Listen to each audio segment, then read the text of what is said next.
You stand on the shore of the ocean watching the tide come in. You sense the call of the sea beckoning to take you in further. You step forward little by little, not knowing what to expect, but expecting more.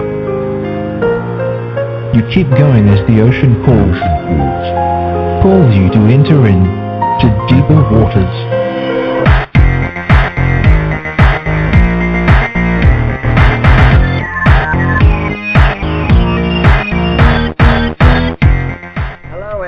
Welcome to the Deeper Waters podcast. I am Nick Peters, your host, seeking to bring you the very best in scholarship and apologetics, and today we've got a show lined up on one of my favorite topics to discuss, actually, and that's Jesus mythicism.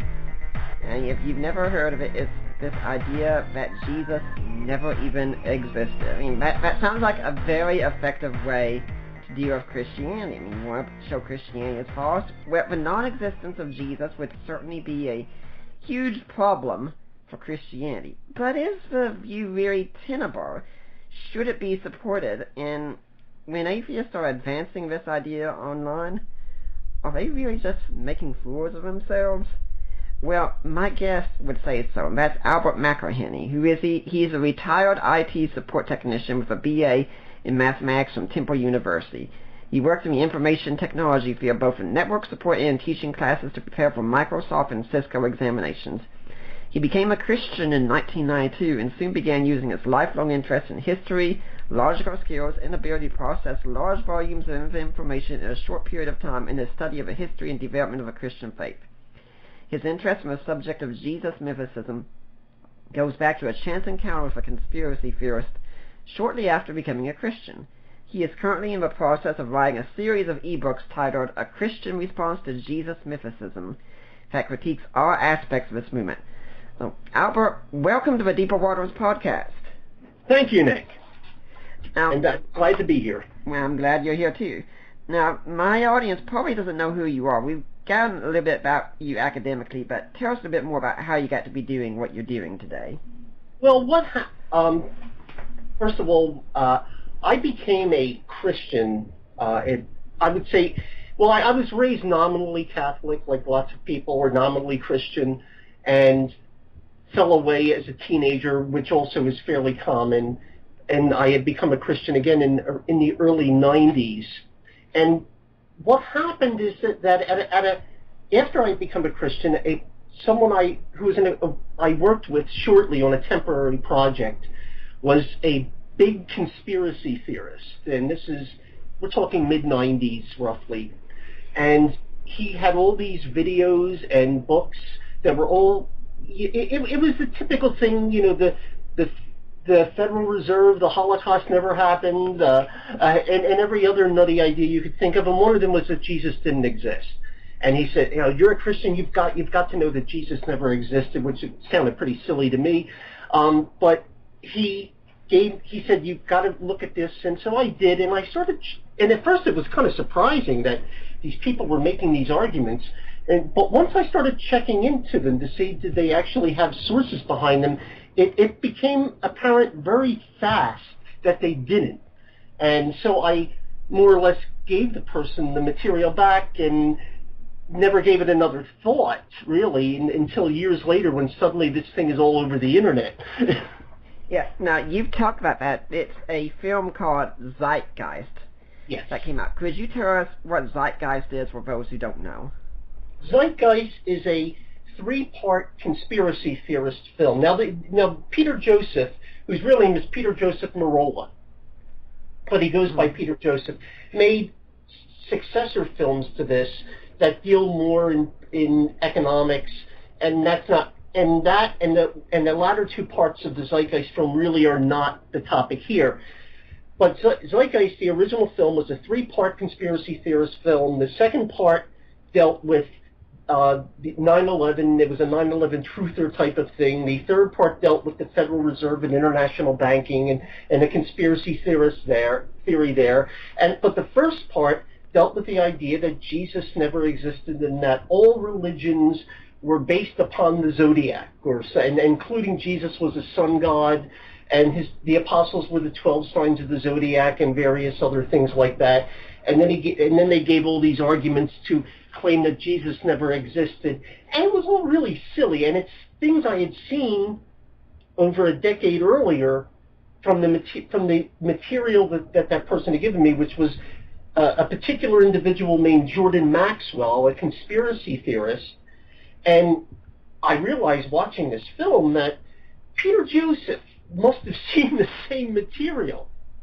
And what ended up happening was a few years later, I came across online an interview of Peter Joseph by on some conspiracy theorist radio program, in which he was praising Jordan Maxwell to high heaven and basically saying he was the inspiration for the film, and so it all kind of, at that point, it all sort of fit together. I knew exactly what was behind Zeitgeist, this whole conspiracy theorist idea. But of course, that was just the tip of the iceberg, because once the idea is out there, everyone can run off in 20 different directions, all with their own version of why Jesus doesn't exist. And I'm sure you've seen them all. Yeah. And they can't. Was Jesus a mushroom? A psychedelic mushroom? Was Jesus Julius Caesar? Was and all sorts of ideas, each one crazier than the next one. And then some of them are trying to take a more academic approach, the Richard Carriers and the Earl Dohertys of the world, where they would say, well, we're doing real scholarship over here. Don't pay attention to the man behind the curtain. And pointing towards the Acharya S's and the Jordan Maxwells. Don't pay no attention to them. We're doing the real serious mythicism over here, even though we start citing some of the same people, but that's okay. Yeah. I like how in the introduction to your books that you talk about this Zeitgeist film, and you saw it when it came out, and there I think you'd say you made one of the biggest mistakes you've made, right? Yes. When I saw Zeitgeist, but what had happened was, I've always been a history buff. Uh-huh. And so naturally when I became a Christian, I started going into the history of the church, and I studied a lot of church history. So some people were coming up to me because they knew this and said, have you heard about this? I've got this friend who showed me this movie. And once I started hearing it, I said, that sounds like something I read 20 years ago. There's nothing to it. And I just dismissed it. But after a few people asked, I was curious and looked at the film. I found it online, found a transcript that was all the same sources that I was familiar with, all garbage. And then I went down the line, then I looked at the movie, and I just laughed. It was so bad. It was so bad. Mm-hmm. I just laughed at it. I just thought nobody is going to believe this. Yeah, when I saw it with a friend of mine, I was thinking, who do we sue to get the last 2 hours of our life back? Yes, that's pretty much it. It's amazing the excuses people will come up with to defend the film. It just amazes me. I'll give you an example. D.M. Murdoch, who's also known as Acharya S. And she's your biggest fan, right? Oh, she loves it, let me tell you. If she had a Christmas card list, I don't think I'd make it, okay? If she had one, because, maybe she has a Saturnalia list. Yeah, the Saturnalia list, okay.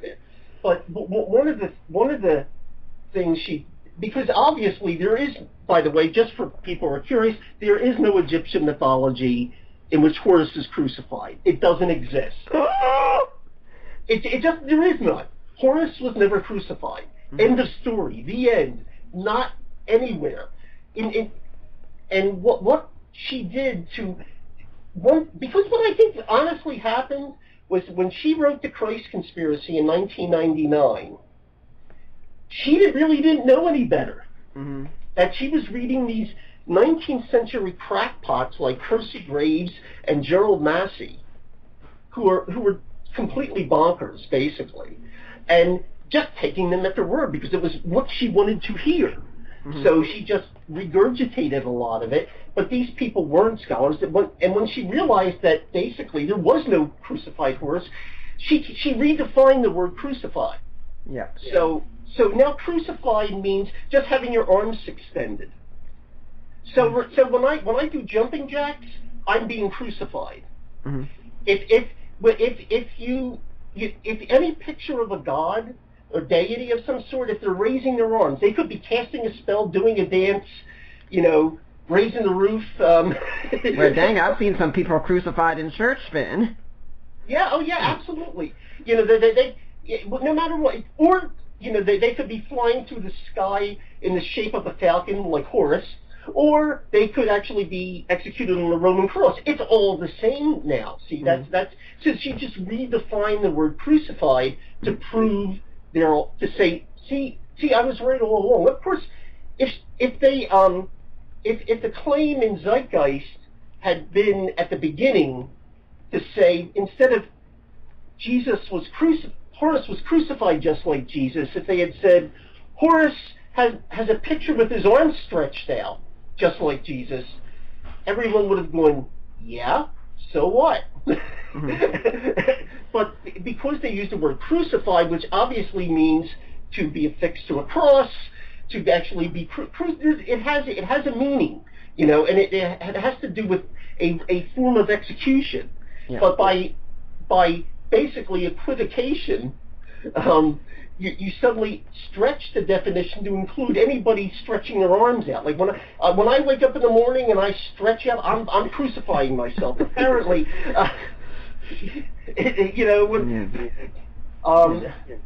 So if you lift weights, you're crucified. That's it. But this is the silliness that goes on because they have no evidence for it. And what I would say to anyone, and I've challenged every Jesus mythicist who claims Zeitgeist is correct, just this challenge: find me one living Egyptologist who will look at that part about Zeitgeist, that list, crucified, virgin birth, whatever, that whole bit, and go, yeah, that's about it. Doesn't have to be perfect, just they're on the right track. Find one. Mm-hmm. When I ask people, these mythicists who are backing that sort of thing to do that, they come up with lots of excuses, but they don't come up with any names. Right. Now, let's be fair about one point here also, to be sure. You said that Akaria S. D. Murdoch isn't a scholar. Okay, fair enough, but she could just come back and say, well, Albert, you're not a scholar either, so why should we listen to you more? You shouldn't. You're absolutely true. You shouldn't.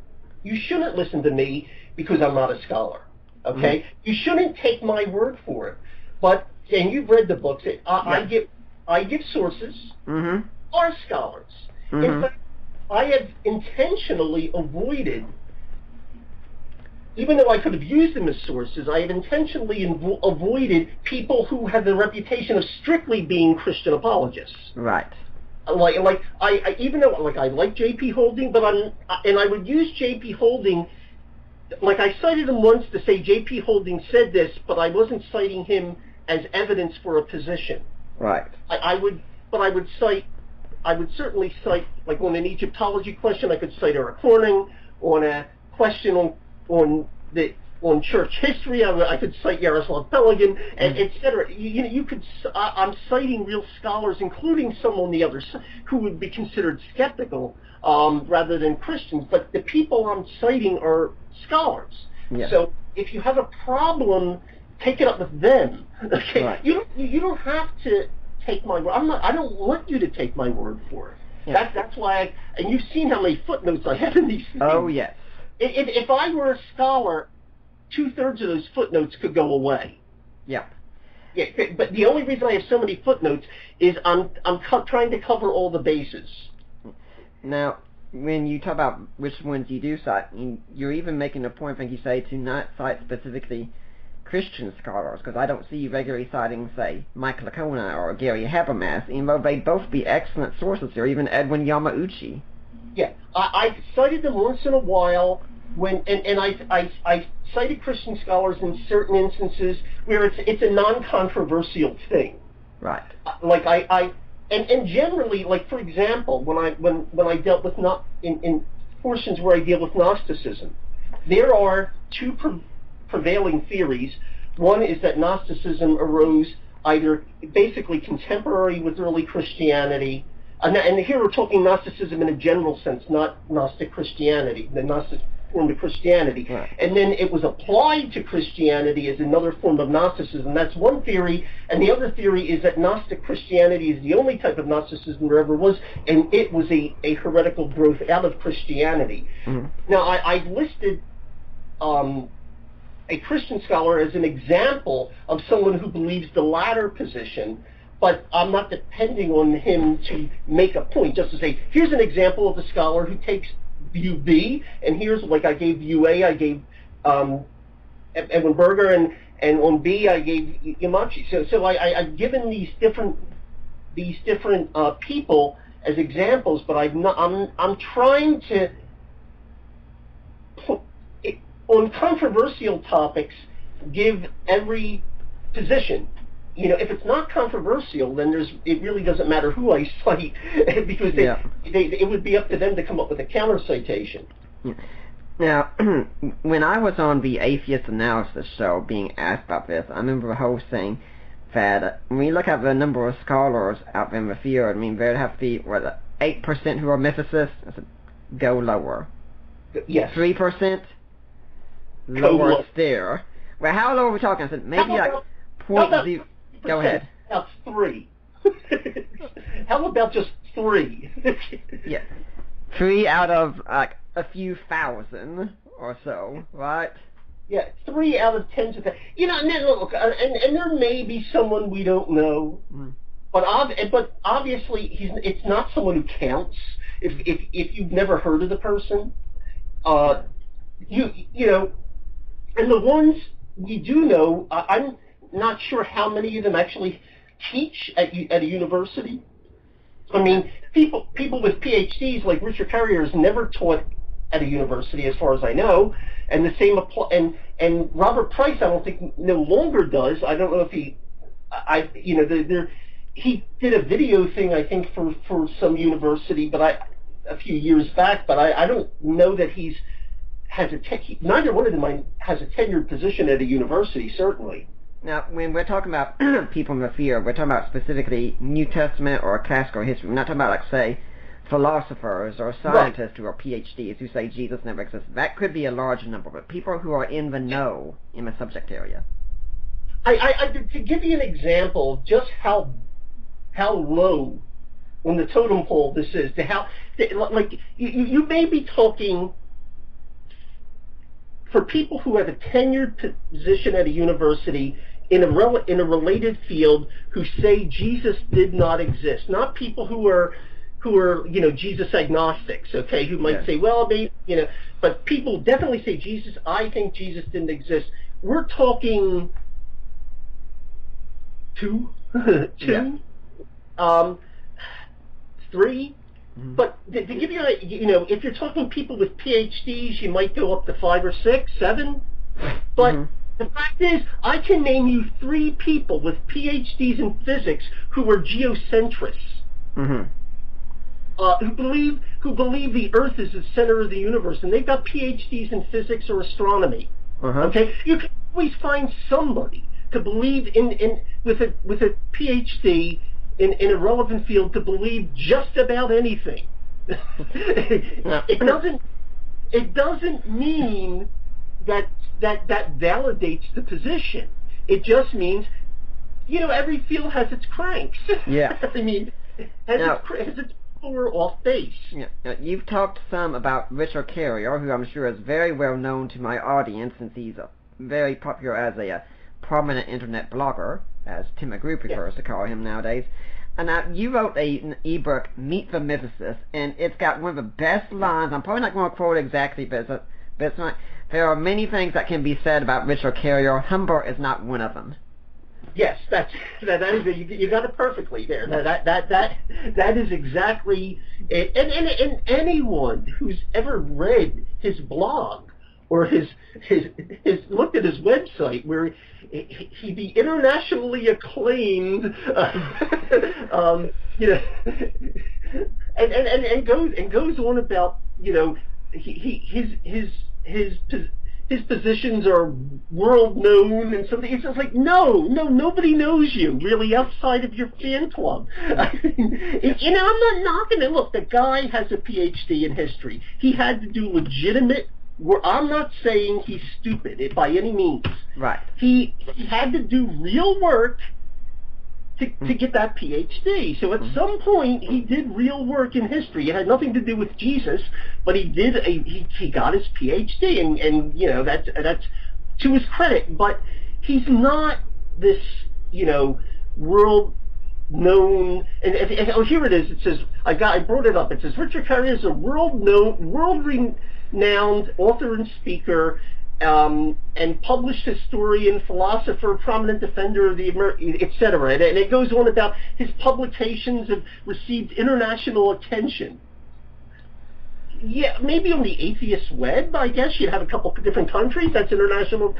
But it's not. It's giving you the impression that he's in the midst of, in the center of the academic historical Jesus conversation or something, and it's nothing of the sort. I've got a friend who just got back from the UK, and he's studying for a THM over there, and he's talking with the best scholars that are over there, and he's gone to them and asked, do you know who Richard Carrier is? I say, who? Yeah, I mean, and it's again, look, he's not a stupid person. I think he's an ideologue. Ideologues. And here's the thing. People don't realize really intelligent people can convince themselves of really stupid things. Yep. Particularly when they're motivated by an ideology. Mm-hmm. And we're not, but this is what happens when you're so, it has almost become an obsession with him. I just find his arguments really, really strange. And his use, because I had a mathematics background, his use of Bayes' theorem to be almost funny.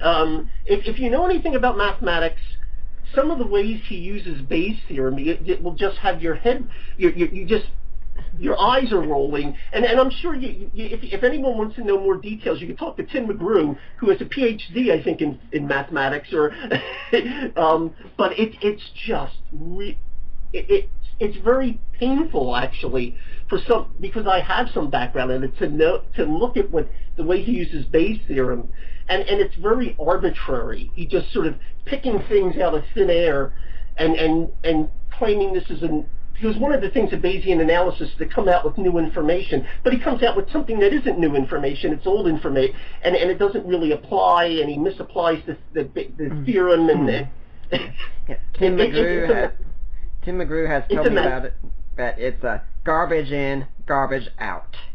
Exactly. That's the famous in IT, in the computer field, GIGO, G-I-G-O, garbage in, garbage out. Basically, you could do all the right calculations, but if your starting point is garbage, your end is garbage.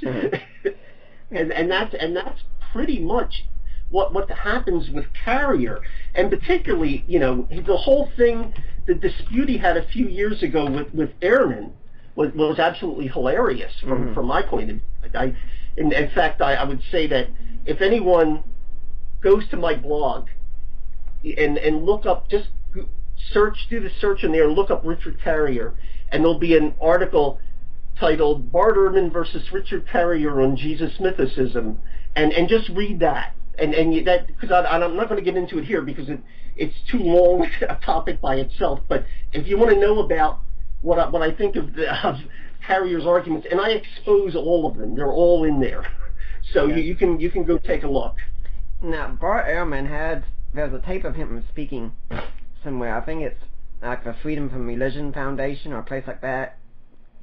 And he has said that, just because our scholars, or pretty much 99.9% of scholars in the field agree Jesus existed, that doesn't mean they're right. And, we'd have to agree absolutely. That doesn't mean they're right. But he does say, you do need some pretty convincing evidence because for the most part, you're just making yourself look foolish. But that's go with that first part better. Just because 99.9% agree, we can't say, okay, end of story, Jesus existed. Right. How will we begin making our case? Okay. What you would have to, first of all, what you would have to do is now, are you talking about if you were a mythicist, or are you talking about a Christian? If you're a Christian, how are you going to make the case that Jesus existed? The first thing is, and to me, now I have a different approach than most people. Mm-hmm. And I have a lot of respect for like other approaches, but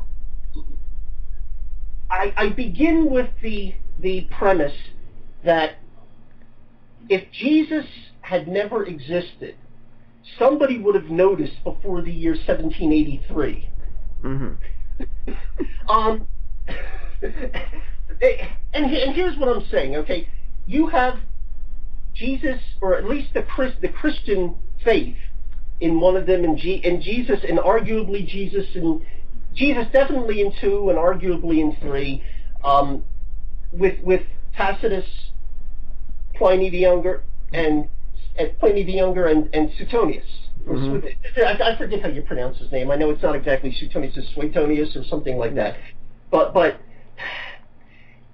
if you read what they wrote, and by the way, I've got my own original theory for the Crestus thing with Suetonius, but that's another story. But in terms of the Christians, and all of them name them, and they name Christ, and the people who say, for example, Tacitus could be naming anyone. Sure, anyone who was crucified by Pontius Pilate, who was called Christ, was crucified by Pontius Pilate during the reign of Tiberius. It was either Jesus or somebody who was Jesus. and someone who had a mischievous superstition arise afterwards that reached Rome. Right. There are hundreds of people like that. Yeah. The point is, I'm willing to listen, but you have to admit that based on that, the leading candidate would have to be Jesus. Mm-hmm. And if you've got another candidate that you can verify, then by all means do. Mm-hmm. Because and this is one of the things you always get with mythicists: double standards. They'll say, for example, well, you've got to have all these restrictions on evidence for Jesus. It has to be this A, B, C, D, E, and meet all these conditions. But they can just throw some unidentified phantom out there and say, well, it could have been somebody else. Well, name one. Mm-hmm. If you're going to hold, you've got to hold the same scales for both sides. So go ahead. The only candidate is Jesus. It's obviously about Jesus. That Pliny the Younger, when he's talking about the Christians, and he mentions they worship this guy. Like he said, God, obviously he thought this was a man. Right. Because they're saying, or he wouldn't be surprised that they were, if he thought they were an ethereal being or something, he wouldn't be surprised that they were worshiping him. He obviously thought this was a man. We can even look at the earliest critics of Christian, like Christians and Celsus and Periphery. None of them dared say Jesus never even existed. Not even Talmud said that. None of them ever said, no one. And remember something, okay? You have Tacitus. Tacitus is not only a member of the Roman, not only a scholar and a historian and a member of the Roman Senate, but also a governor in a province in Asia Minor. He is friends with the governor of the other province, of the next door province, who was Pliny the Younger. Mm-hmm. And obviously, I think it's pretty certain that there was some exchange of information, because they're both dealing with this problem with the Christians. Mm-hmm. And then you have Suetonius, who not only used to work for Pliny the Younger, because Suetonius was not born into an aristocratic family, he was born more middle class. He worked for Pliny the Younger, and then later was hired by the Caesar. I forget which Caesar it was. May have been Vespasian. I'm not sure, but he was hired by one of the Caesars to basically be the head of the imperial archives. Mm-hmm. So you've got, if there were some stories going around about Jesus not actually existing, one of them, when they're dealing with this topic about the Christians, would have said, and this guy may not have even existed, and this guy, but no one ever mentions it, ever. And we're talking in the early 2nd century here, early 2nd century. That, so you're going to tell me that this mythical Jesus idea, that, like, for example, with Earl Doherty saying that people really at the beginning didn't believe in a historical Jesus, and this heresy, this idea it just vanished off the face of the earth in 10 years? And in fact, someone like Irenaeus, who deals with every heresy from day one to, he even blames people. He even people who were relatively orthodox, like Tatian, he even accused them of being heretics. This guy was the hardest hardliner of all, and he never mentions this. Right. He never mentions it. So obviously there were no groups who believed Jesus didn't exist. So to me, the fact that you don't find anyone believing that Jesus didn't exist until the French Revolution should be an indication that maybe it's not that serious a position. Well, it's interesting that you talk about all these people that never mentioned the non-existence of Jesus, because, we got people like Michael Polkovich and others, and John Remsburg, who came up with an impressive list of people who never mentioned Jesus. And these were people who lived around the time of Jesus, and you think such a figure as famous as Jesus, everyone would be talking about him, and they don't even mention him. Isn't that odd? Well, first of all, why would he be famous in Rome? Think about this. From the Roman perspective,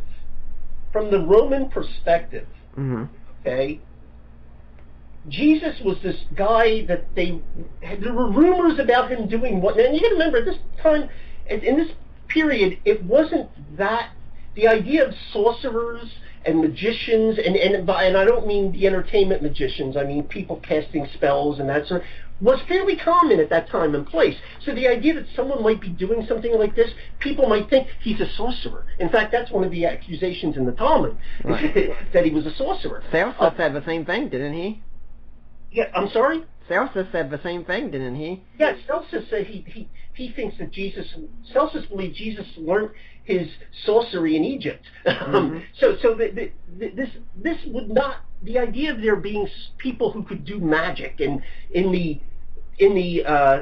sense of the occult magic was not far-fetched in those days. That they believed that was a definite part of the culture. So he wouldn't have stood out in that sense, because there were lots of people running around claiming they could do wonders, and a lot of them were probably frauds, and a lot of them were probably nuts, and some of them may have gotten lucky. But the fact is that it was not an uncommon thing to say that you could do this. And of course, look, who was the guy a couple of years ago in the Pentecostal movement who used to try to heal people by punching them in the face? Todd Bentley?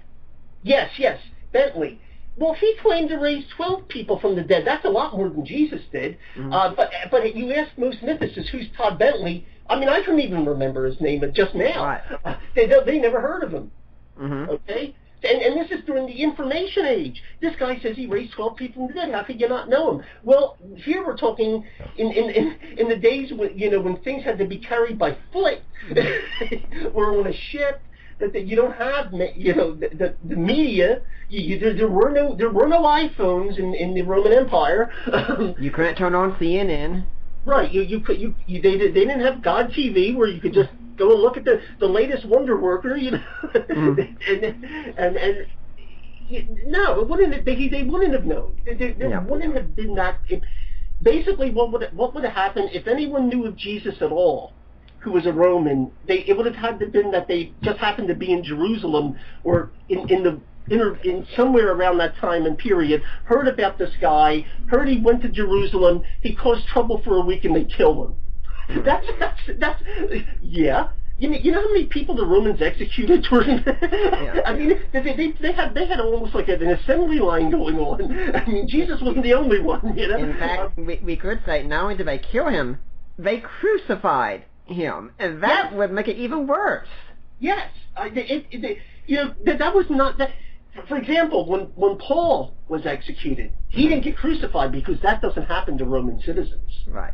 Roman citizens did not get crucified. They got beheaded. I'm not saying that's any better, but it's quicker.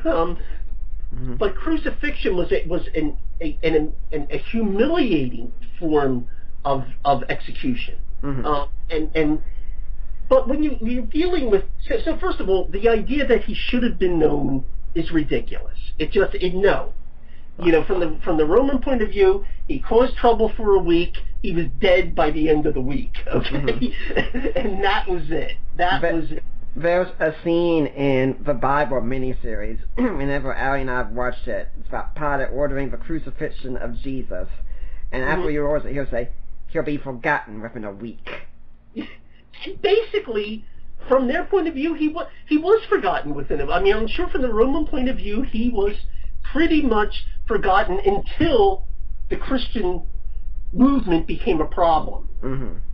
Because the Romans looked upon everything as pretty much it, and in a lot of ways, honestly, Rome then was like Romans then were like Americans now. If it doesn't happen here, it really doesn't matter. You know, you look at Roman, and here I'm talking about Roman authors, not authors in Judea, not authors who were Jewish, but Roman authors. When they do mention the Jews, it's usually wrong, it's usually insulting, it's usually rare. In fact, the only times I really remember, I can say offhand, somebody did mention one of the Jews. It was in, I know, in Parallel Lives, I think they mentioned Herod the Great, King Herod. They mentioned him, and that was strictly because of they were dealing with Augustus and Mark Antony. And Herod originally sided with Antony and then switched sides when Augustus won. And they were mentioning him in the midst of that. But you don't see Jews being mentioned. And this is one of the things, a few people, David Fitzgerald in the book Nailed, another terrible book. Oh, I was about to mention that one. It's just about how he says that there were scores of people writing about messiahs in the time. Who? Yeah. He said there were scores of people writing about, these would-be messiahs. Well, if they were, their writings haven't survived, because those writings, if they existed, went up in flames like most of Judea did in 70 A.D. and again in 125 A.D. when the Romans crushed the two big revolts. So, yeah, if they were writing about these would-be messiahs, they certainly don't survive, because we don't have any. The only would-be messiahs we know about are the ones that are mentioned by Josephus. That's it. That is the only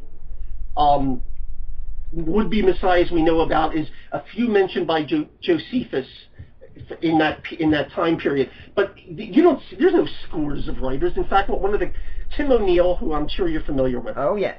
He's an atheist, but a very honest atheist, and who's he's very knowledgeable in history. He, in fact, challenged Fitzgerald to name these scores of writers. And Fitzgerald's answer, when he did this scathing review of Fitzgerald's book, where he just literally took it apart. Oh yes. And then he said, well, these scores of writers that are prancing around in David Fitzgerald's head somewhere. And Fitzgerald's answer was, well, my manuscript originally was a lot bigger, and I had to eliminate some stuff to get it down to these so many pages. Okay, you eliminated some stuff. Now give us some of that stuff back, like those names. That was his excuse. It was, and the way O'Neill put it was the equivalent of the dog ate my homework. Right. But it was Polkovich. Let me just get into Polkovich for a minute. Polkovich, the 126 names. Almost, there were a few that died before Jesus' ministry, so that really doesn't count. There were a lot of people who weren't historians at all. There was one guy who was a botanist. There was another guy. There was mathematicians, astrologers, playwrights, all sorts of people who even if they were living in Jerusalem, wouldn't have had any reason to mention Jesus. You know, the only thing I could think of with the botanist is maybe the botanist grew fig trees and and he made an association. But I don't. Yeah. You know, I grow trees. He's nailed to a tree. I don't know where he expected Jesus to come in on that book, the book about trees. There were like dozens of people who, even when you're dealing with historians, if the one book this historian has that we have that's extant, if the one book was on the Punic Wars, why would Jesus be mentioned in the war between Rome and Carthage? I just don't get it. And Hannibal came as army. Oh, by the way, a few centuries after, there's a dude named Jesus. Yeah. I mean,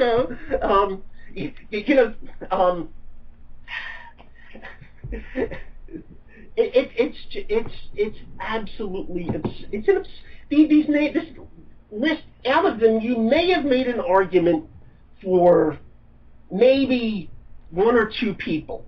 Okay. Yeah. If out of the whole 126, you could say one or two people could have mentioned Jesus, and one of them would have been, let's say, Philo. But even there, Philo was interested in philosophy. So if Philo had been around 100 years later, when there were more philosophers joining the Christian movement, he may have written something about him then, but not at that point.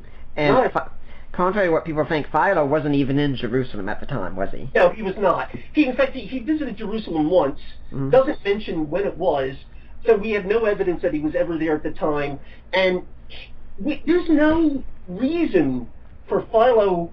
I mean, and there's also a fallacy here I just want to bring up. You know, in this, I've written 7 books in the series, and in none of them have I ever mentioned Franklin Delano Roosevelt. That doesn't mean I'm not aware of his existence. Right. Just because someone didn't mention them, it could be they chose not to mention him because they weren't interested. For example, in this 126 names, some of them are in the third and fourth century. Well, by then we've got plenty of people writing about Jesus. So obviously, if this person is at all educated, he's aware of the Christians, he's aware of Jesus, he knows about him, but just chose not to write on him. So those names, things like that are just silly. Something that you and I have used together on forums like the Unbelievable Forum is that we'll take someone like, say, a guy who was the head of the Carthage army who nearly conquered Rome, one of the greatest generals of all, Hannibal. Now, this is a guy who would definitely be worth talking about. Yeah. How many contemporaries talk about Hannibal? 0. So 0. by the Memphis standard... Hannibal doesn't exist. Right. And here's the important point, that, first of all, when you're dealing with historians, particularly Roman historians, and I'll get to that in a minute, Roman history is basically about the past. Right. So historians tended to write about the past. So naturally, any mention of Jesus is going to be in the past. That's what history is. So if you said this person has to have a contemporary source, you're going to eliminate huge chunks of ancient history, because there are no contemporary sources. They write about them in retrospect. That all of our evidence about them is in retrospect. That's the way it is. They write about them. They write about things in the past.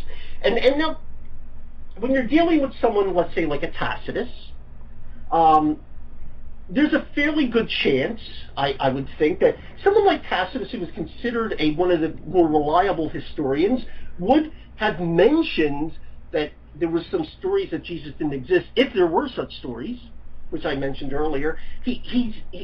Generally, if he says something, I consider that we take his word for it, because there's a number of things Tacitus says that he could not have seen, that are in the past, that we take for granted. One of the other names I like to bring up is Boudica, Queen Boudica, in the Britons, who led this incredible battle, and for a while was really kicking their butts. She was really giving them problems. She was this warrior queen until she finally was defeated in this epic battle. But the only mentions we have of Boudica are Tacitus and Dio Cassius. Dio Cassius was born long after she died. Tacitus was 2 years old when she died, and was not. So anything Tacitus has is hearsay. I'm thinking right now. The ethicists won't accept hearsay, so therefore Boudica never existed. I'm thinking right now that Richard Carrier has given this talk about comparing the idea of Jesus' resurrection to Caesar crossing Rubicon, and he'll go to his college students and he'll say, every historian of the age talks about it. Appius talks about it. Dio talks about it.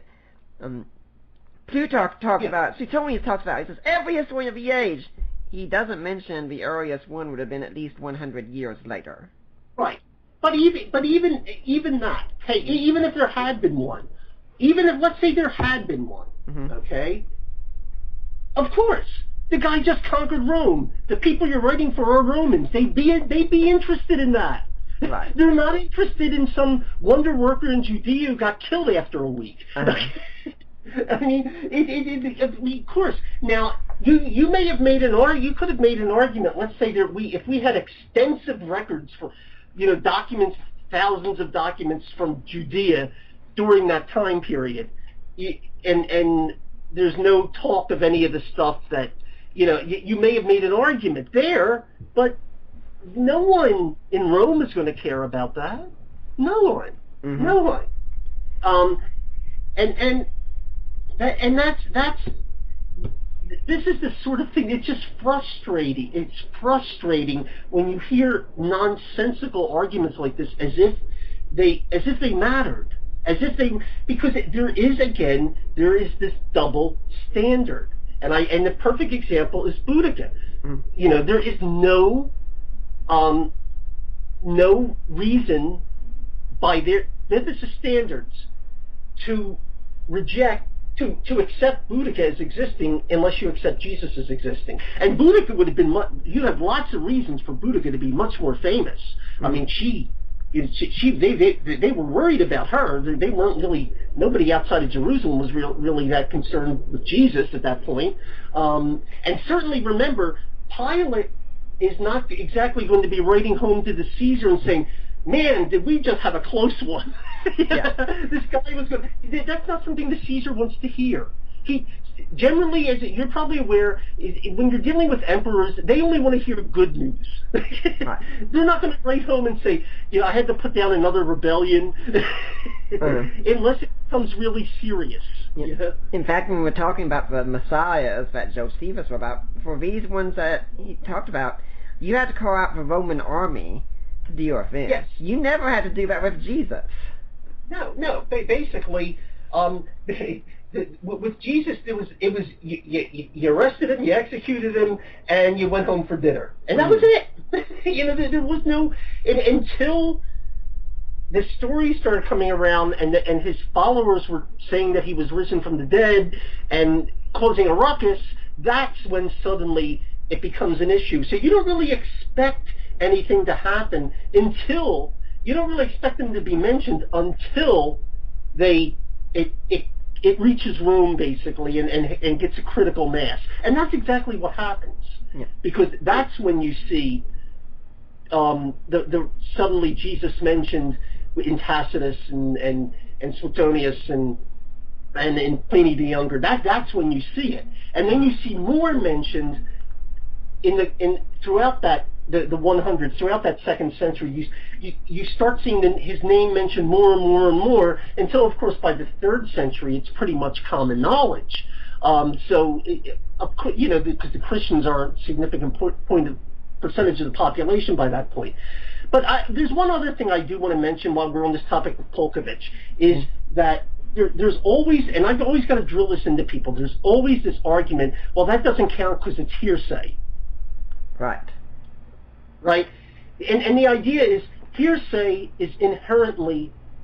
means I heard it from someone else. And the idea there is that hearsay is inherently unreliable. Mm-hmm. No. It's not true. It's reliable as the people, as the chain. It is as reliable as the chain. Like, if it's, let's say, Tacitus writing on something, and you have good reason to believe he got it from another historian who was there when it happened, or then that's a pretty reliable chain. So it's as reliable as the chain. See, this idea they have is that hearsay, and they'll, well, they don't accept it in court. Well, the reason they don't accept it in court is not because hearsay is inherently unreliable, but because defendants have the right to question their accusers. And hearsay, of course, you can't question the accuser because he isn't there. That's the reason it's not accepted in court, not because it's unreliable. So, yes, hearsay evidence, like Tacitus, it's perfectly acceptable, and it's used all the time. If we didn't have hearsay evidence, we wouldn't have history. I find it interesting that a lot of these people will complain that the Gospels, for instance, aren't eyewitness accounts, so they're not reliable sources. And then if you can give them convincing evidence that there are eyewitness accounts, such as using Baucham's, then it becomes, well, eyewitness testimony really isn't reliable anyway. Yeah, it's basically, with certain people, it will never be, there will never be enough. Right. There will never be enough. Okay, so the point with what I would say with Christians is make your point so any impartial person, or even someone on the other side who's open to evidence, you present the evidence and let them make their minds up. I think that one of the fallacies I think people get into, particularly when you're arguing in, let's say, internet forums, is that they have this idea that I've got to have the last word. No, you've just got to. You can let the other guy have the last word if he's just continually making a fool of himself. It doesn't matter. and I've done that in a number of cases. Basically, you make your points, you be succinct, and then and you present the evidence and sit it out there for everyone to see. Yeah, Greg Coker has said that if your opponent wants to make a fool of themselves, get out of the way. Exactly. Yes. Absolutely. It's not. Go ahead. Do you think a lot of mythicists also do buy into a lot of all or nothing thinking, where it's either Jesus never existed or Jesus is a resurrected miracle-working Son of God? Yeah, pretty much. Now, and what happens is that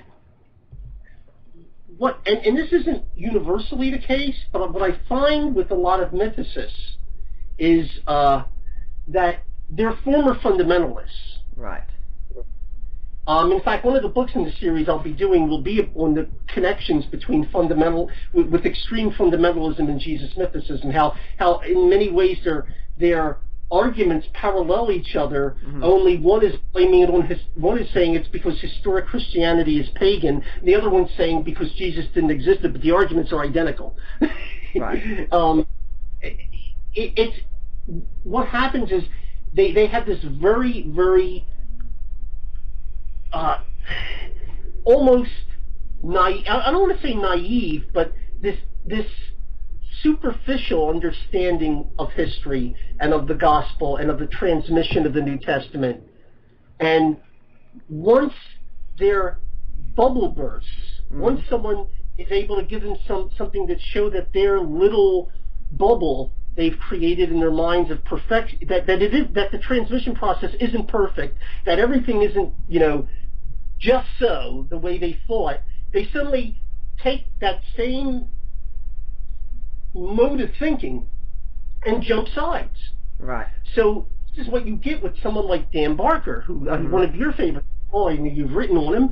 Yeah. you and JP, give you a little plug. JP, you just made that book on the free. A good book, by the way. I read it.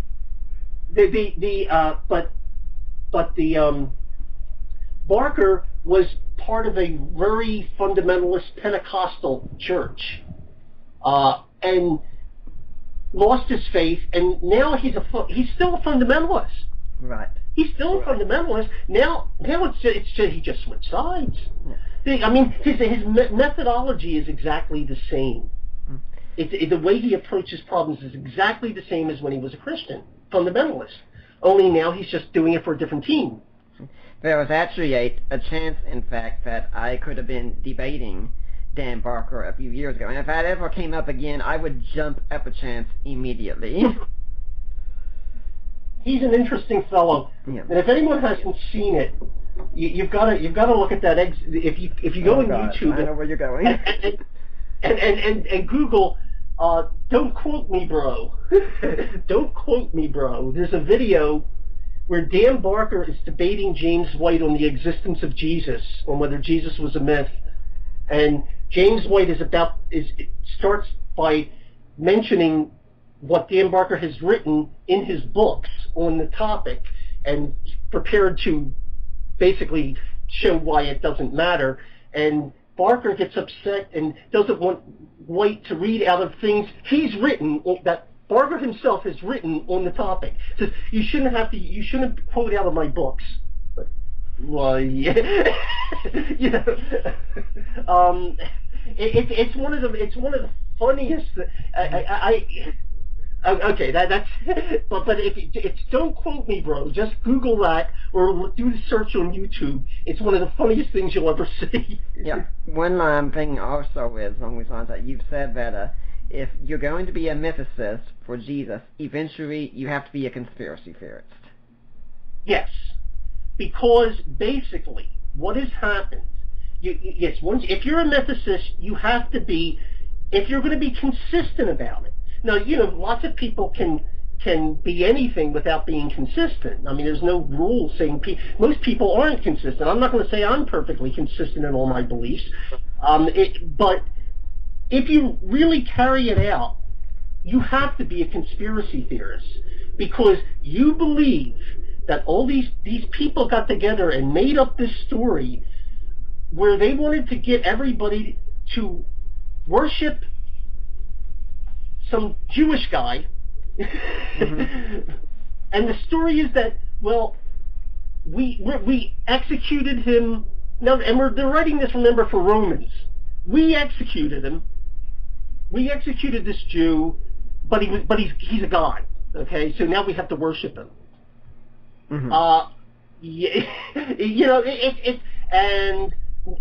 But in the meantime, we're going to torture all his followers. So if you go and worship him, we're going to torture you, but eventually it'll be okay.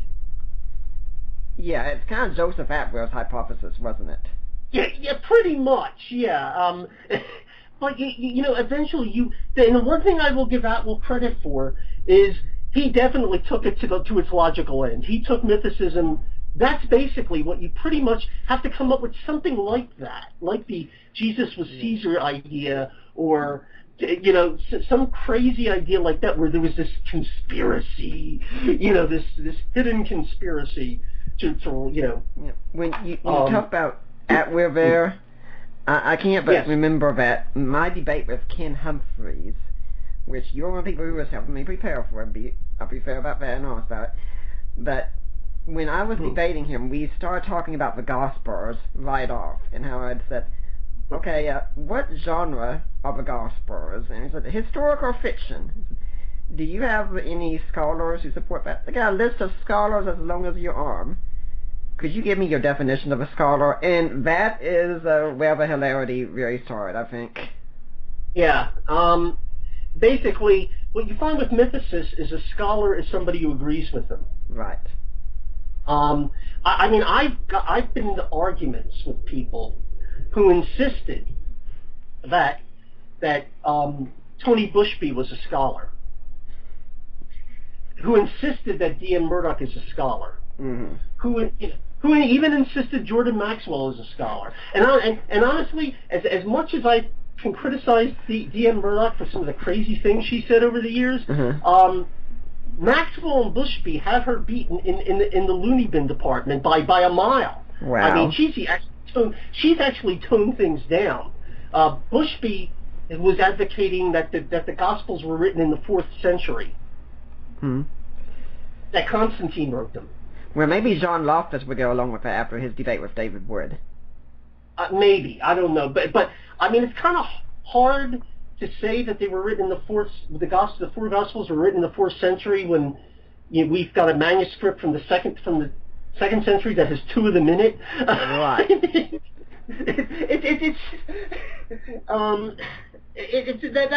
That's the sort of, and to be fair, I mean, with mythicism, you've got a wide range in terms of those who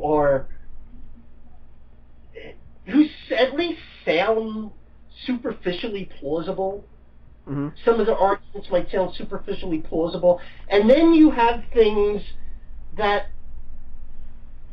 you have no idea where they're getting these ideas. Right. I mean, they're just so insane that and sometimes, I'll be honest, the insane ones are the harder ones to disprove because you don't even know how to begin. Right. If you're that far out, how do we even begin? Because sometimes it's very difficult to get a starting point. It's like trying to convince someone that the Earth is a sphere. Yeah. If they think it's flat. It's like talking to a flat earther, basically. You don't even have a common language to use. So when you're dealing with someone that far out, because what happens is, and even when you're dealing with a lot of mythicists, is they just, basically, whatever evidence you present becomes part of the conspiracy. Mm-hmm.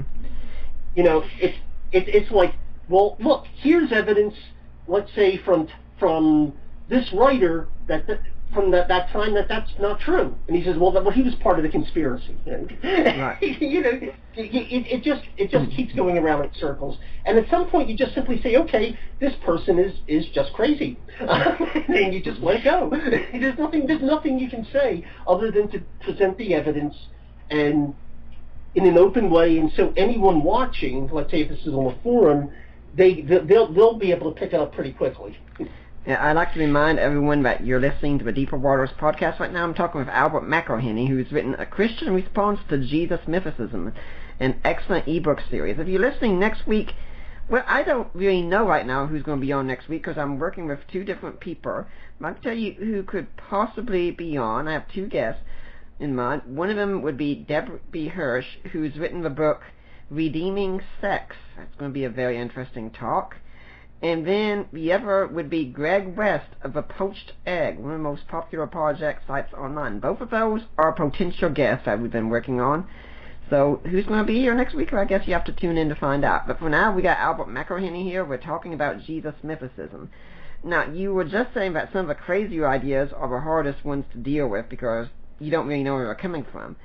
And yes. Actually, I'm thinking right now that Mike Lacona was recently on Julian Charles' show being interviewed, and he said Richard Carrier was probably the hardest debate he had. And it's not because Richard Carrier is such a smart guy and such. I mean, I'm not saying he's an idiot, but it's not because Richard Carrier is a much more dazzling intellect than Bart Ehrman or something like that, but because Carrier's ideas are so different that you don't see them when you're reading mainstream scholarship, and you have to go and look at all these other bizarre claims.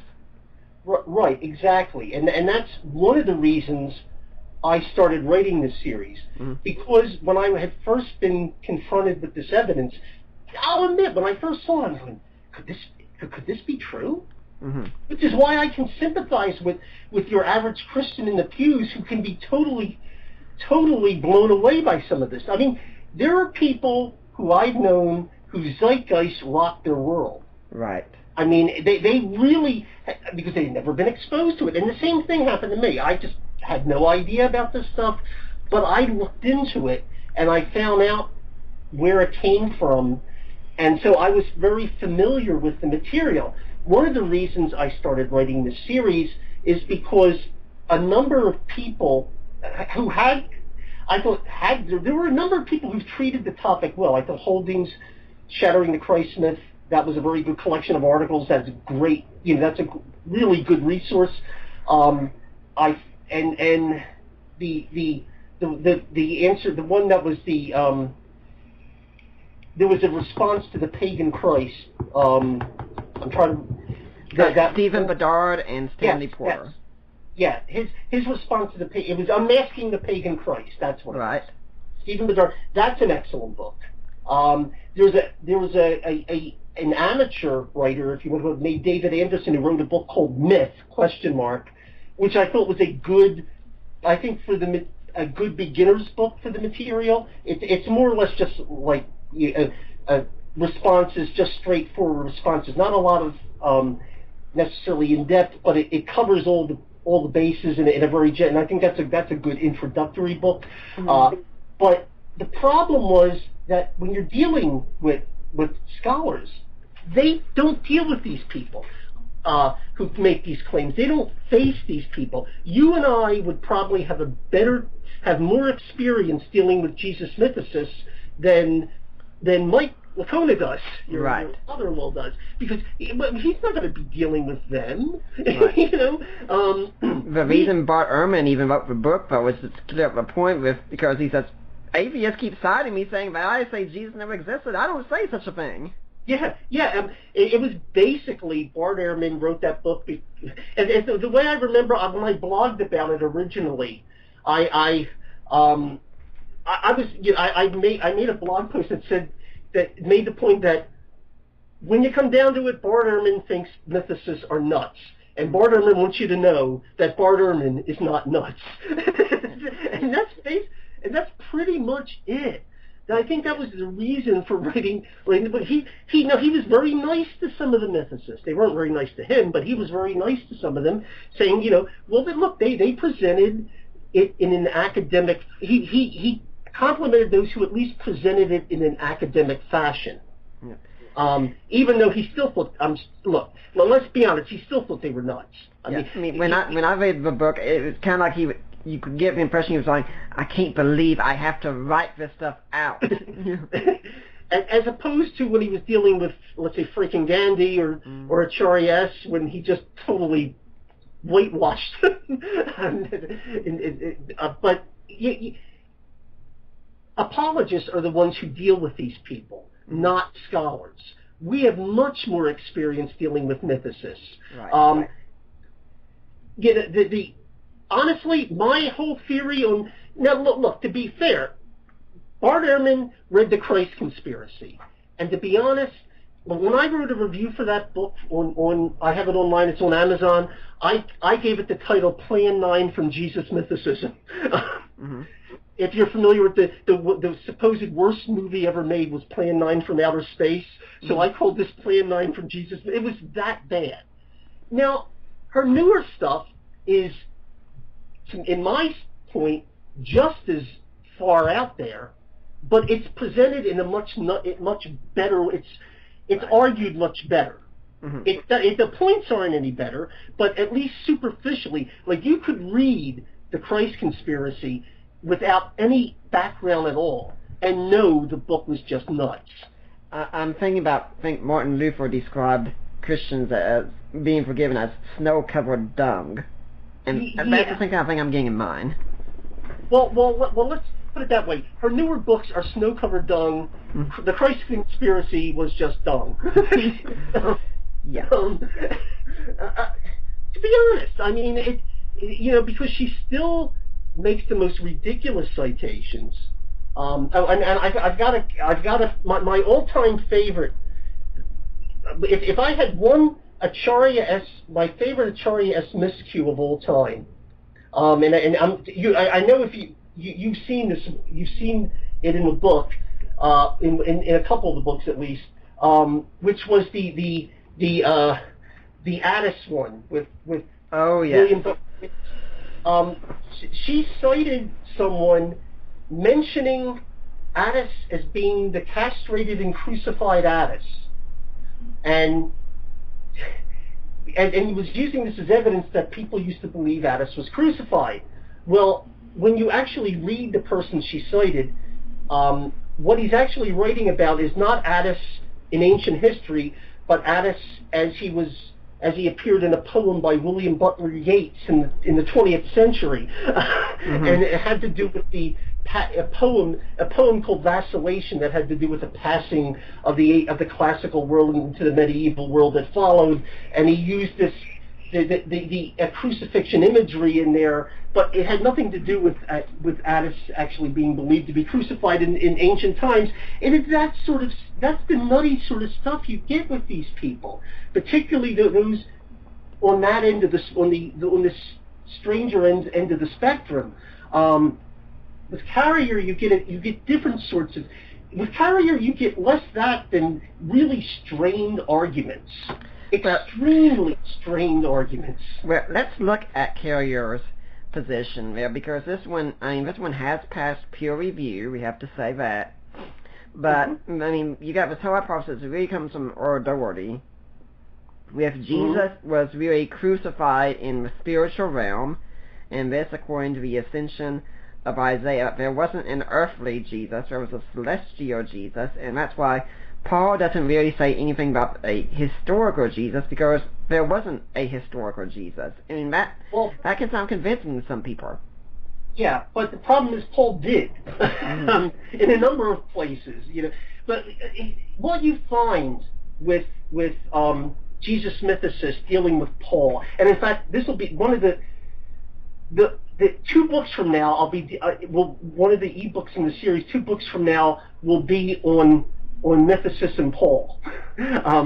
But what you find is that they spend a lot of time arguing that something that is perfectly obvious if you just read the text isn't obvious. Actually, it actually means something else that you would have never have dreamt of in a million years.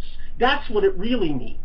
So basically, they spend a lot of time arguing that what is perfectly obvious to anyone who reads it actually means something that you would have never thought of in a million years.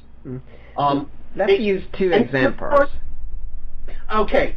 The 2 I have in mind are, first off, both in Galatians. James, the brother of the Lord, in chapter 1, and then chapter 4, Jesus being born under the law. Right. First of all, James, the brother, in Galatians, James is referred to as the brother of the Lord. Now, what he argues, what is argued by Doherty and other people, is that James was a member of some that basically brother of the Lord was a term for Christians in general. They're brothers of the Lord, or brethren of the Lord. And sometimes they argue for a special group of Christians or whatever, James the brother of the Lord. Well, first of all, if there were any special group of Christians, I think Peter would have been in it. And he's mentioned in the same passage, and he's not called he doesn't say they're brother Peter and James, the brothers of the Lord, or so that right away it doesn't make a whole lot of sense. Also, if you're dealing with Christians in general, the whole thing doesn't make any sense, because everyone you're talking about in that passage are Christians. In fact, not only are Christians, they're apostles. So why would you have to point out that, here's a bunch of apostles, and by the way, this one's a Christian? What sense does that make? Because they're all Christians. There's no reason. But if you believe Jesus was an historical person and that he had a brother named James, which, by the way, and I want to get back to that in a minute, if you believe that, it makes perfect sense. And the reason it makes perfect sense is because at Paul, when he's talking about that period, that's right after he converted. It's in the earliest years of the church. At that point, there were 2 key figures, in fact 3, if you want to, but at least in terms of really key figures in the church named James, there were 2 of them. James, the brother of the Lord, and James, the brother of John. James, son of Zebedee, who was an apostle, who was one of the 12. He mentions And the reason he mentioned James, the brother of the Lord, is because in that passage, he talks about seeing three people: John, Peter, and James. If you're familiar with the New Testament, John, Peter, and James, John's brother, were almost like an inner circle, like Jesus' closest people of the 12. A lot of times when they went off, like those three would go off with Jesus by themselves, in a lot of key instances in the gospel. They were like almost the inner circle of the 12. They were the key people. So if someone had just seen those three names mentioned, they would naturally assume he meant James, the brother of John, because James, Peter, and John always go together. Mm-hmm. But he didn't mean that when he meant James, the brother of the Lord, so he specified it to point that, no, I don't mean that James, I mean this James. Right. And here it makes perfect sense. And he doesn't call that James in Jerusalem brother of the Lord later, because the other James is dead. Mm-hmm. He was executed. So he's martyred. So at that point, when he's talking about the James who's head of the Church of Jerusalem, at the time he's writing, everyone knows who that is. He doesn't have to specify it. But when he goes back to the early days of the church and mentions James he saw with Peter and John, if he meant that James who was brother of the Lord, he has to specify him, because they'll assume it was the other James. Yeah, I'm thinking right now of two different things. First off, Bart Ehrman has said about this: if Jesus didn't exist, his brother would have probably known about it. Yes. And second, that this isn't the only place that we're talking about. That Josephus even talks about Jesus being the brother of James. Right. Exactly. It's now on the other passage you mentioned, which was the born of a woman born under the law. Mm-hmm. This is perfectly clear terminology, mm-hmm. And born under the law means you are under the law, means that the law applies to you. For example, let's say Caiaphas. I'm going to pick a Jew living in Israel that no one can deny the historicity of. Caiaphas. We have his grave. We have his ossuary. Caiaphas. Caiaphas was born under the law. What it means is he was born under the law. That means you are subject to the law. That means you're basically from the seed of Abraham. You're a Jew at that point. That's what it means to be born under the law. Pontius Pilate was not born under the law, because Pontius Pilate is not a Jew. He's not born under the law. He's born under he may be, as Paul said, a law unto himself, because the natural law is written on his heart, but he's not under the law of Moses. Mm-hmm. Not under the law of Moses. So what he's saying is Jesus, first of all, is born of a woman, because he does talk about Jesus pre-existing, so and coming down. So he says he was born of a woman, which obviously, born of a woman, there's not a whole lot of ways you can get around that, okay? Uh-huh. Born of a woman, it means what it says, and it says what it means. Mm-hmm. Born of a woman, born under the law. But born under the law specifically mentions, specifically means you're under the law of Moses. If you are under the law of Moses, you're human, first of all. You're human. Ethereal beings in the sublunar realm don't have a law of Moses.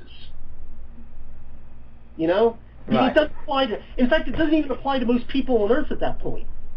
The law of Moses. You have to be a human being to have the law of Moses, to be under the law. You have to be a human being. There's no getting around it. And he's making this point. And if you go to the context, and here's the whole thing and one of the things I'll be doing in the book when I write it on Paul is going through the whole letters from the beginning of the letter, because it makes it makes a whole point. It builds up on points, and you can't just take this little part out, because a few chapters earlier he's talking about a promise to Abraham, and he builds it up through he goes through salvation history until he gets to this point when the promise is fulfilled. Mm-hmm. And he says he's born under the law. And born of a woman, born under the law. It's the promise he made back to Abraham, and here's the fulfillment. And he goes through this whole thing about how God fulfilled his promise. Okay? And right. it's pretty obvious if you read it in context.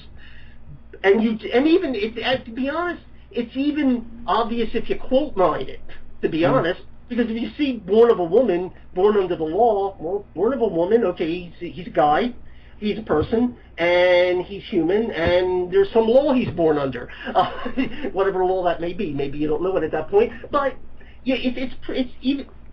But what they have to do is explain it all away. Right. And these convoluted arguments that no one would have dreamt of in a million years had they not wanted Jesus not to exist.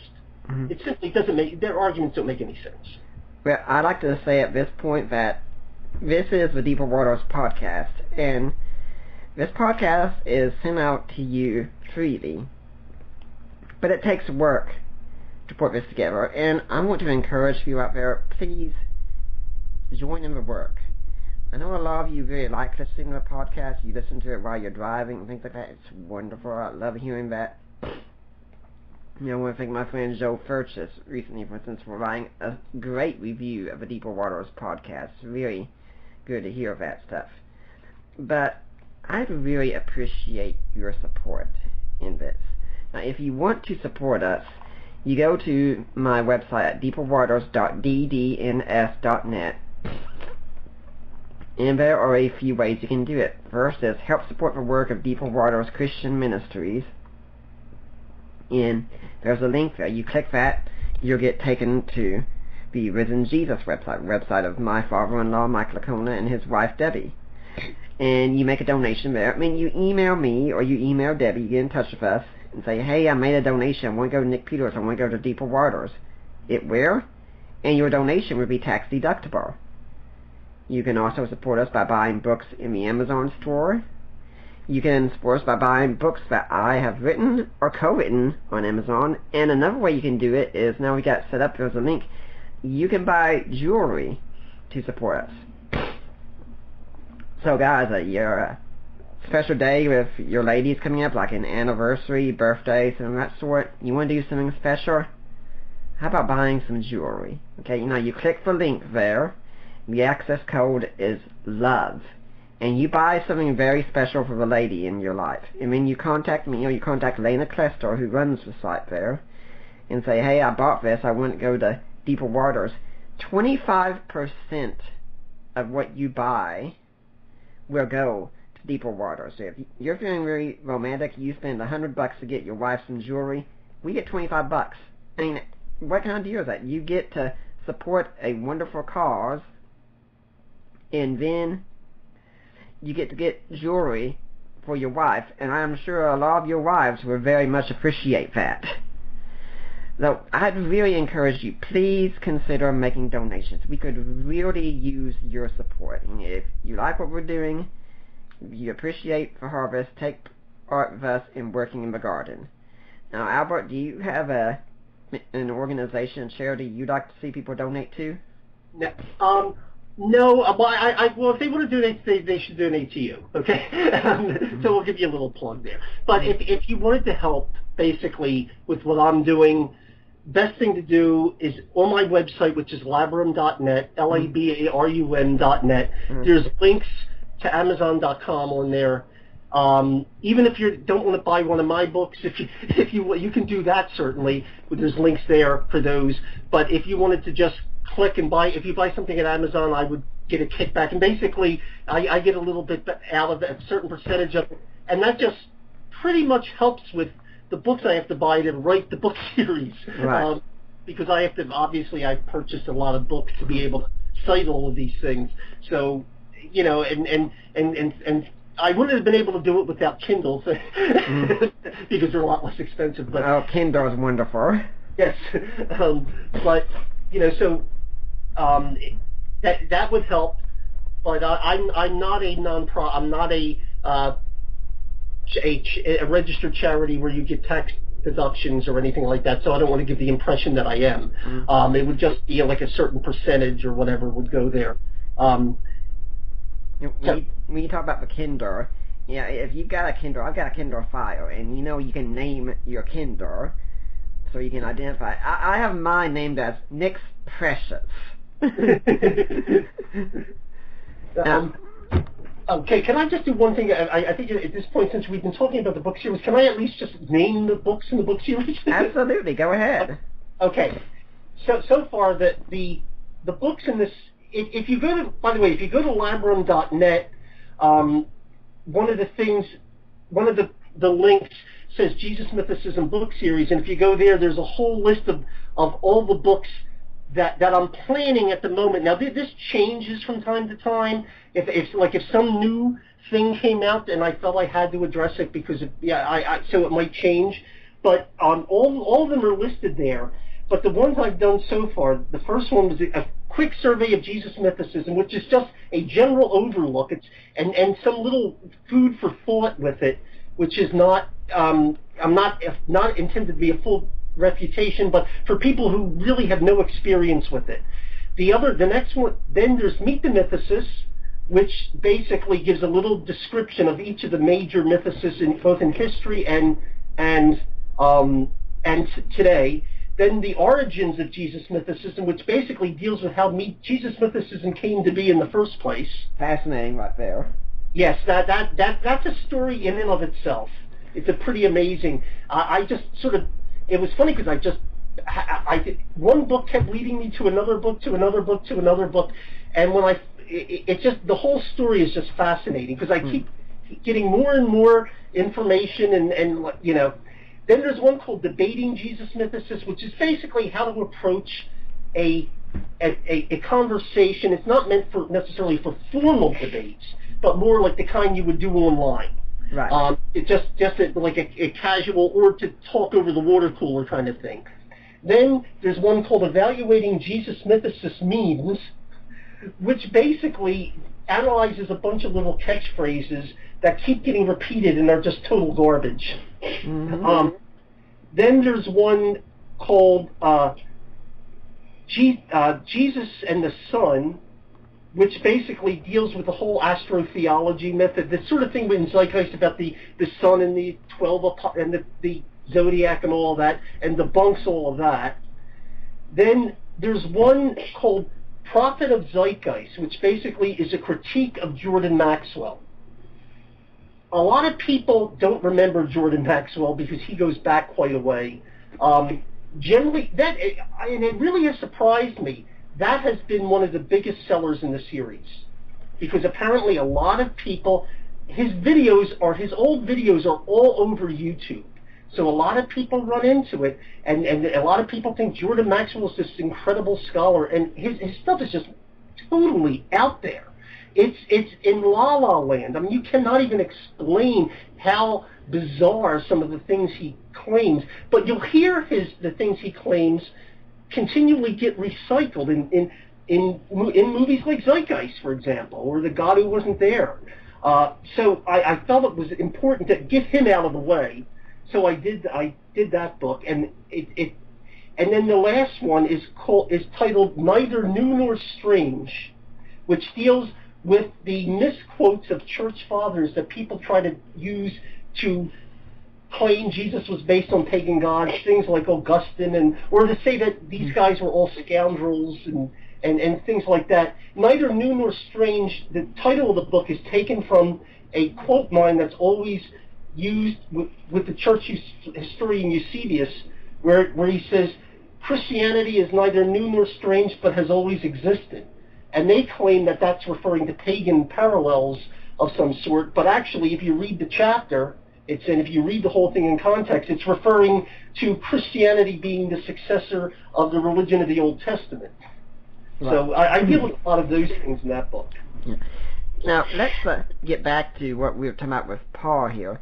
And someone would say, okay, maybe I can grant you that Paul talks about Jesus in these passages, but it just seems odd that Paul is so very, very silent. I mean, he hardly ever quotes Jesus. If he does, he doesn't make references to him, and he doesn't talk about the details of his life in many cases. Like, he never mentions, say, the virgin birth, or he never mentions the empty tomb, or he never mentions the miracles. I mean, wouldn't Paul want to talk about these things? If they were disputed, I'm sure. If, for example, in the church of Corinth, if instead of the problem being being that they were all acting like a bunch of jerks, if suddenly they were denying some key tenet of the faith, like they did, for example, in Galatia with the salvation by grace, and he would have mentioned it, but he was dealing with specific. The first thing is that Paul. There is no Gospel of Paul. He never wrote one. He never wrote a biography of Jesus. It wasn't, or if he did, it doesn't exist anymore. He was writing letters to specific churches or individuals to deal with specific issues. He wrote to the church in Galatia, and if you look, almost if you read the first paragraph of each letter, you know what's coming. In Galatia, you can tell right away he's mad. In the letter to the Galatians, you've abandoned the gospel and you're chasing another gospel. He's talking about them, going back to getting wrapped up he's dealing with the Judaizers there in Galatia. Corinth, it's all sorts of goings on there. He's dealing with. The argument there is not over doctrine. It's not as though someone were saying Jesus wasn't born of a virgin or something. It's none of that is really dealt with, because it's not relevant to the conversation. Just because, like when I write a letter to someone about, like, for example, in the last few days, a few people have asked me questions online, and I've answered them. And never once did I ever mention the virgin birth. Mm-hmm. The reason is they already believe that. They're Christians. Right. They're not saying, if they had said, I'm really having problems with the virgin birth, I may have said something about it. But they were asking me specific questions. There were specific issues I was dealing with, and I dealt with those issues. If someone asked me for prayer, I'm not going to start going into the doctrine of the Trinity. It just doesn't make any sense. He's not if there was something in Jesus' life that was relevant to the point he was making, he mentioned it. For example, there was obviously with the communion in Corinth, there were obvious problems in the way the meal was conducted, and he points out the proper conduct. And so in doing so, he mentions on the night he was betrayed, etc. Things that you probably hear it every time your church has a communion service. Right. He dealt with that there. He mentioned that because it was relevant. Now, what was relevant to Paul was the gospel. Above all things, he's so gospel focused of the salvation by faith through grace in Christ. He's so focused on that's why he's always talking about the cross and the resurrection, because those are the things to him that were the center of the gospel. Right. Jesus doing this or Jesus doing that, like these miracle stories, that was not his intent. Because remember, if you read the New Testament, the only reason for the miracles was to basically prove that this man was anointed by God. Right. To prove, to act as a witness that look, he's doing this, because they set up someone who was just like Moses. They proclaimed the prophesied prophet like Moses. Moses did miracles. Jesus does miracles. Make the connection. He's the one that was promised, and that's why. But in terms of salvation, those miracles had nothing to do with it. That was as a witness. So if Paul's not, there's no reason to mention it after it's done. Really, when you think about it, the key. In fact, if you look at the Gospels themselves, even though they mention the miracles, huge chunks of the Gospels are on the final week. Mm-hmm. In fact, most of it is on the final day and a half. Right. Just huge chunks on the Last Supper and the crucifixion, the resurrection. That's to Paul is so gospel focused. By the way, and there's one thing I want to add, and because this ties in with the thing we talked about earlier about Paul, is when sometimes you'll hear Jesus mythicists argue that Paul did not know any of the historical details about Jesus' life because he got it. Everything he knew about Jesus, he never learned anything from the apostles. He got it all in some vision. Revelation. Okay. Yes. In a revelation, because he mentions that it was, because he said, I got the gospel in a revelation. See, what they're doing there is an error of equivocation. In their minds, facts about Jesus' life is the gospel, because we have these books called gospels in which we have Jesus' life. But that's not what Paul was talking about. When he said gospel, he didn't mean a biography of Jesus. He meant literally the good news that salvation has come through Jesus' death and resurrection. That was the God. In fact, he defines what the gospel is. He says that's what it is. That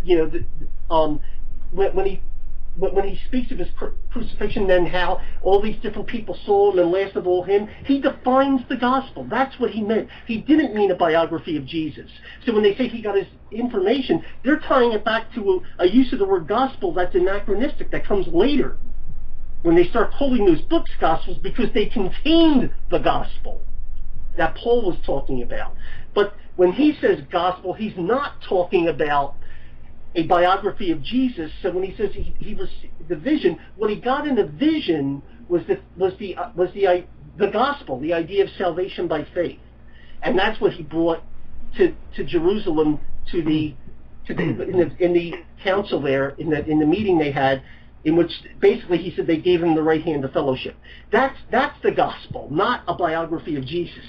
Couldn't we in fact say that essentially Paul would have to have known what the gospel was beforehand? Because if he's going around persecuting Christians, he has to know what Christians believe so he can identify a Christian. When he received the gospel, I think it usually means it was confirmed to me that, yeah, dude, you were in the wrong the whole time and Jesus is right. He had to know the basic. Now, he may have had a very distorted view of it, because he would have had the view of the authorities, that these guys were troublemakers, and they were all started by this troublemaker Jesus that we executed, who was going to get us all in trouble, and he may have had a distorted view of what Jesus was, but he nonetheless, he knew Jesus was a crucified criminal. And certainly, once he was converted, and this is where it gets so silly. Once he was converted, and he's accepted, of course he's going to go to people and say, "Tell me what you know. Tell me more." He would want to know more. Of course he's going to go and say, "Tell me more about what Jesus was like when you walked with him," and things like that. So obviously he knew a lot of the stuff.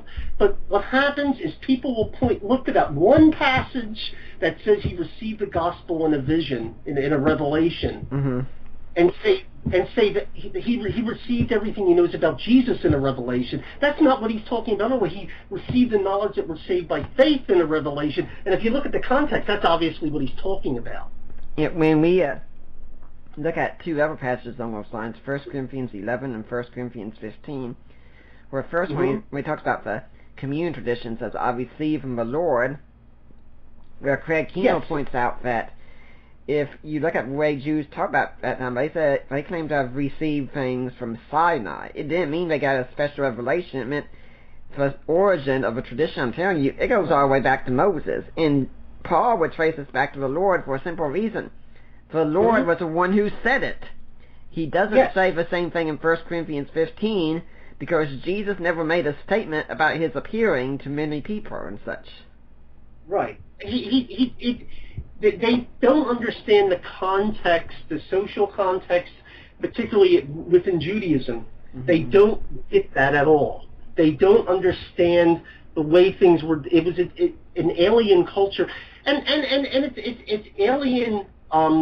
There's things that sometimes Jesus. In fact, I got into this discussion on Facebook today with someone where they were talking about, did Jesus ever make any jokes? Like say something funny. And I pointed out one, but you had to know the social context to understand. I meant to look it up. and because I can't remember exactly where it was, but the Pharisees were accusing him, or someone was accusing him of working on the Sabbath, and he said something along the lines of, of sweeping. Did you sweep your floors, or something like that, on the Sabbath morning? Do you remember what I'm talking about? I think it was along the lines of, don't you take your ox or donkey out and give them water on the Sabbath morning? Yes. And it also mentions about cleaning in there too.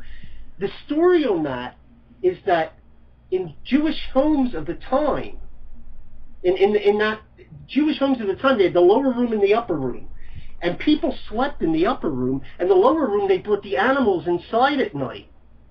Mm-hmm. Believe it or not, they did. Unless they were rich and had much bigger houses, but if for the average person, they would bring the animals in at night. So they wouldn't, first of all, so they wouldn't wander away, so they wouldn't get stolen, whatever. And so by saying that, he's almost sort of accusing them of basically, well, wouldn't you have cleaned that mess they left up? Mm-hmm. It was actually like a snide remark, because the everyone who was there knows what he's talking about, and they know what he's talking about, and they sheepishly walk away. Mm-hmm. Pun intended. You can almost see the humor, the sarcasm, but it's a great line. I mean, but you only get it if you're only in on the joke if you understand the context. Yeah, I like to point out, for instance, how when the disciples are plucking the wheat, passing the fields, and the Pharisees gather them, and Jesus says, "Hey guys, haven't you read this story?" And what people miss is Jesus has just smacked them in the face with some harsh sarcasm, because he just says, "Hey, have you not read?" These are the guys with the PhDs in Old Testament. Yes, and not only that, but and I think this is particularly, it's something we've got to keep in mind. A lot of times, if you read those passages, when he's pointing to the Old Testament, he says, "Has God not?" And he speaks about God speaking to you, not have you read, but have you not heard? Right. And so what basically he's using, or has God not? He's looking upon the scriptures as literally the words of God. Mm-hmm. And that's the approach he has. And I think a lot of times Christians have to remember that in that what we're dealing with Scripture. Okay. Well, one thing I think one thing we have to talk about here, we've got maybe about 15 or 20 minutes left, but we need to discuss it some. We haven't discussed it too much, is that, well, we also know, though, that Jesus is a copy of Mithras or Dionysus or Osiris or Attis or all these other deities. It's the same story over and over. No. The rundown is born of a virgin, born on December 25th, crucified, died, rose again, performed. Well, look, there are some parallels. Mm-hmm. No one denies that. Perform miracles. Well, I mean, when you think about it, they're gods. I mean, at least the pagans believe they had these gods existed. So of course their story is going to have miracles in it, because that's part of the job description of a deity. Yeah. It's sort of like he healed someone. Well, no self-respecting God is not going to be able to do a few healings here and there, right? In their stories, they're not going to say my God can't heal when the God next door can. Mm-hmm. But the stuff about like the famous Kersey Graves book from the 1800s, 16 crucified saviors. Well, in terms of crucified saviors, we're still at one. Right. Okay. There were no other crucified gods. The closest you might come is one of them got tied to a rock, but that's not crucified. Yes, Prometheus got tied to the rock. Mm-hmm. But in terms of and sometimes, when you're dealing with the virgin birth, one thing you'll notice is a lot of times they always cite scholars from the 19th century. Right. One of the problems is in the 19th century there was this idea of like a one-size-fits-all platform for religion. That basically we want to make every religion seem the same, so they expand definitions and generalize as much as possible to say it all fits in. It's sort of like the hero myth thing. And what ends up happening is you generalize enough, you can fit any story in. And one of them, I'll point out that in the next book, which is dealing with the pagan parallels, is going to be.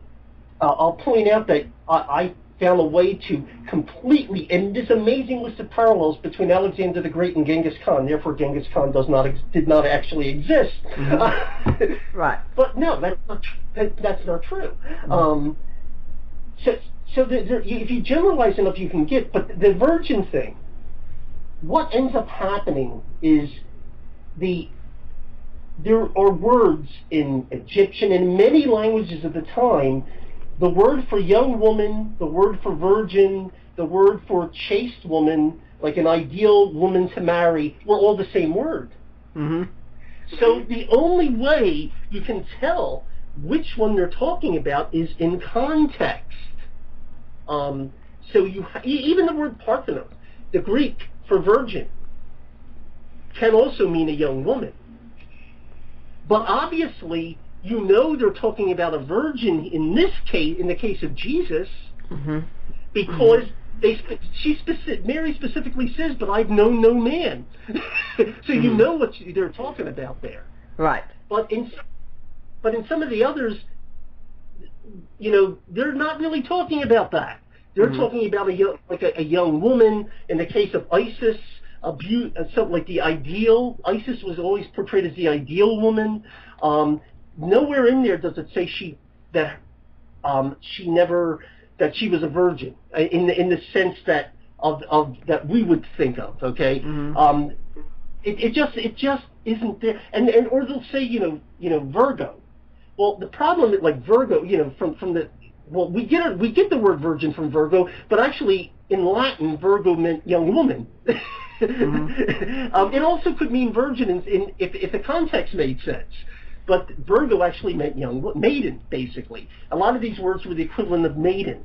Now, there were some which were arguably virgin births, but they were so strange, so bizarre, you couldn't possibly think of them as parallels. As comes to mind. Things like Perseus. Zeus spills his seed, and up springs some horrible monster, I forget what they called him, and they castrate him. Zeus decides that was a mistake, so he sends somebody to castrate the monster, and then from the blood, from the castration, up comes an almond tree, and Nana sits down at the almond tree, and an almond basically enters her womb somehow, or she eats it or something, and then it becomes Perseus. I mean, she is pregnant. If she was already a virgin, you could argue that's a virgin birth, but that doesn't sound anything like this. That's not a parallel, really. I mean, and more importantly, virgin, the concept of her being a virgin is not important to that story. It wouldn't matter if she were a virgin or not. She'd still be pregnant. It wouldn't matter. Now but in the story of Jesus, it did matter. It was specified. Yes, go ahead. Well, when it comes to some, we can also make further cases. Mithras, heck, that rock was definitely a virgin, Oh, yeah, absolutely. Now, see, it depends on which Mithra. Well, see, one of the things people get confused is there's Mithra and there's Mithras. The Roman one is Mithras. What happened to Romans in the Hellenistic period, in late antiquity, there was this idea of mystery cults that arose, which basically took already existing deities and built whole new religions around them. That weren't like the Isis cult of late antiquity was not the same as the Isis cult that the Egyptians had. In early, this was they turned everything into Hellenistic mystery cults, and one of them was the Persian Mithra. But actually, it's kind of odd if you follow the history of it, a good argument can be made that the Roman Mithras was a conflation of the Persian Mithra and the Greek god Perseus, and that basically but people will take the Persian Mithra, a bit from the Persian Mithra and a bit from the Roman Mithras, and claim this is all the same god, and they're not. They're two separate gods. But Mithras is born from a rock. Now, Mithra, again, it's one of those weird, maybe you could call it a virgin birth, one of those weird ones. Basically, some god or other, I think it was Ahura Mazda, spills his seed into a lake, and someone goes into the lake, a girl goes into the lake and gets pregnant from it. But again, that's not really it's not a legitimate parallel. And by the way, if the one place the mythicists will never look for parallels to Jesus is the place where it tells you to look, which is the Old Testament. To look back as to what's an antitype or prototype or a sign basically of the coming Messiah. So, for example, you go to 2 Samuel chapter 6, and it talks about Mary. Well, it talks about the ark coming to David. David dances in front of the ark. Mary, carrying Jesus, comes to Elizabeth. John the Baptist sleeps in the womb.